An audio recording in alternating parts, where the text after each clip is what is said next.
आज हम क्लास 7 का 4 चैप्टर कठपुतली का अध्ययन करेंगे, क्योंकि हमने पिछली कक्षा में 4 चैप्टर कठपुतली की कविता का अच्छी तरह से अध्ययन कर लिया था। हमने पढ़ा था कि किस प्रकार कठपुतली जो है धागों पर बंधी है, धागों में बंधे होने के कारण उसे पराधीनता पसंद नहीं है। वो आज़ाद होना चाहती है अपने साथ साथ, और अन्य कठपुतलियों को भी आज़ाद करना चाहती है, और सभी के मन में आशा जागृत होती है। जागृत होने के बाद वह फिर से सोचती है, क्या मैं आज़ाद होने पर मैं खुद से रह पाऊँगी, खुले जगह पर मैं आज़ाद होकर रह पाऊँगी, या ये करना उचित होगा क्या।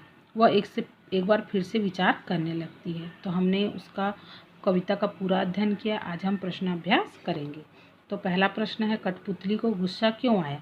कठपुतली को सदा दूसरों के इशारे पर नाचने से दुख होता है।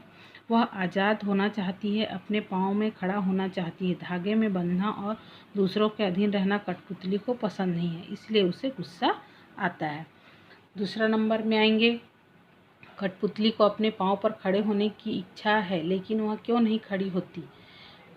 कठपुतली को पराधीनता पसंद नहीं है, लेकिन खड़ी नहीं होती, क्योंकि जब उस पर सभी कठपुतलियों की स्वतंत्रता की जिम्मेदारी आती है तो वह डर जाती है।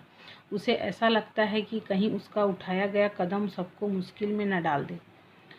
तीसरा नंबर है, पहली कठपुतली की बात दूसरी कठपुतली को क्यों अच्छी लगी। जब पहली कठपुतली ने आज़ाद होने के लिए विद्रोह किया तो दूसरी कठपुतलियों को भी यह बात अच्छी लगी, क्योंकि बंधन में रहना कोई भी पसंद नहीं करता। वे भी बंधन में से दुखी हो चुकी थी, लेकिन ऐसा संभव न हुआ। अब आते हैं 4 क्वेश्चन पर। पहली कठपुतली ने स्वयं कहा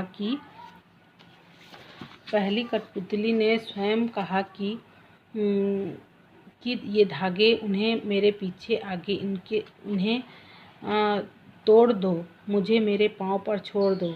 तो फिर वह चिंतित क्यों हुई, ये कैसे इच्छा मेरे मन में जगी। नीचे दिए गए वाक्यों की सहायता में अपने विचार व्यक्त कीजिए। अपने मन से आपको इसको विचार करके लिखना है। उसे दूसरी कठपुतली की जिम्मेदारी महसूस होने लगी। उसे शीघ्र स्वतंत्र होने की चिंता होने लगी। वह स्वतंत्रता की इच्छा को साकार करने और स्वतंत्र होने के लिए हमेशा बनाए रखने के उपाय सोचने लगी। वह डर गई, क्योंकि उसकी उम्र कम थी। ये आपका